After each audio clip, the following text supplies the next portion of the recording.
Hello， 大家好，我是 Patrick。上一期视频呢，已经跟大家聊过了，在香港看急诊是一个什么样的体验，它的流程是怎么样，收费又是怎么样的。那想了解的朋友呢，可以看这里。那其实除了看急诊之外，其实日常呢，我们有时候也会因为一些其他的一些不是那么紧急的情况，需要去看医生。那在香港，如果是普通的去医院看病的话，是一个什么样的流程呢？那其实香港的医药管理局呢，有一个APP， 它叫做 HA Go。那 HA 呢，其实就是医管局英文的简称了。平时呢，其实大家就可以在上面去预约诊所。那预约好了之后呢，就根据预约的时间就可以去门诊去看病了。根据我的经验呢，其实基本上在这个 App 上大概提前1天左右就可以约到，但是呢，一般在晚上的时候是比较容易约到第2天的号的。我不知道为什么，就晚上的时候经常会放出来第2天或者是第3天的一些空位，可能是有一些病人他们可能会取消或者是怎么样的，就会经常放出来一些空位。我是在这个时间段是比较容易约到的。到了约定的时间呢，其实就可以直接去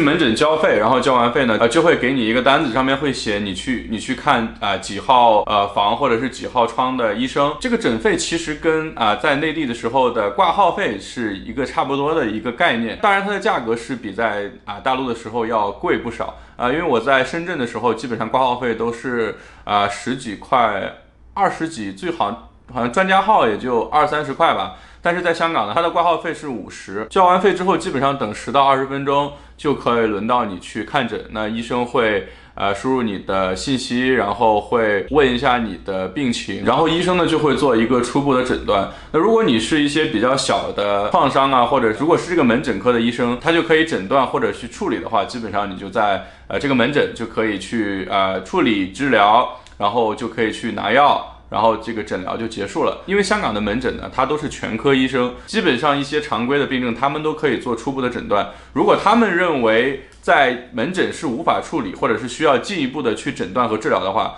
他们就会开一封转介信，然后你拿着转介信呢，就可以去预约相应的专科医院或者是其他的一些大的公立医院去进行进一步的治疗。那基本上去看门诊就是这样一个流程。因为我现在还没有需要去转诊然后去医院看病的这样一个情况，所以说后边到医院的这个流程，我也只是查阅了一些资料，我自己并没有亲身经历过。聊到这个费用呢，其实之前我在视频中也聊到，如果是看急诊的话，它一次的诊费是180港币；如果是常规的门诊的话，一次的诊疗费用是50港币。那不管是你在门诊需要去包扎，或者是要处理伤口，或者是需要去拿药，都不会再另外收费。它都包含在这50港币之内。如果后续还有这种包扎或者是处理伤口之类的，需要再次返回门诊的话，每一次的诊费是19港币。那其实公立医院呢，它有一个收费的标准，普通的急诊室是180港币，刚才我也讲过了。那普通科的门诊呢是每一次治疗是50港币。那如果有疾病需要去住院的话，每天住院的费用是120港币。那这个费用其实就包含了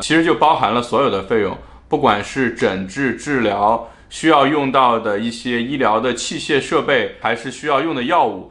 都不会另外再收取费用。这也是香港公立医疗系统的一个特点，其实就是我们所说的这种政府医疗嘛。然后它的费用几乎处于一种非常低廉的一个价格，其实是靠政府的补贴和一些民间机构的补贴来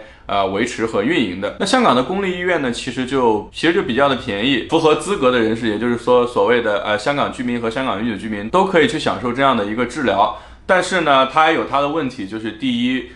因为是免费的嘛，价格比较低嘛，所以说看的人会比较多，等候的时间会比较长。第二呢，是因为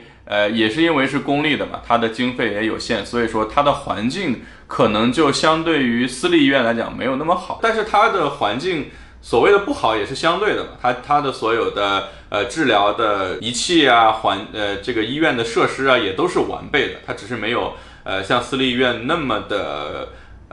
漂亮，那么的高端。那其实我觉得如果类比深圳的话，那其实公立医院就跟我们平时去的那些北大医院罗湖医院这些医院差不多。那香港的私立医院呢，可能就跟那个香港大学深圳医院的这个环境和设施是比较像的。那我相信在深圳的朋友也可以大概有一个区分和印象。那香港的私人医院呢，其实环境就非常好了，设施也非常先进，很多科室诊疗的水平也都是亚洲甚至世界数一数二的。但是它的唯一的缺点呢，就是贵非常贵，可能做一个比较大的手术需要10万甚至几十万这样的一个情况。那住院费可能每天也要几千块，那所以贵可能就是香港私立医院的一个缺点。但是可能觉得贵不是他的问题，是我们的问题。但其实呢，我后来了解到，其实香港呢，它的私立医院之所以价格这么高，还可以正常的运营，还有那么多人愿意去看病的原因呢，其实是因为香港的很多居民都是有额外的买一些商业的保险，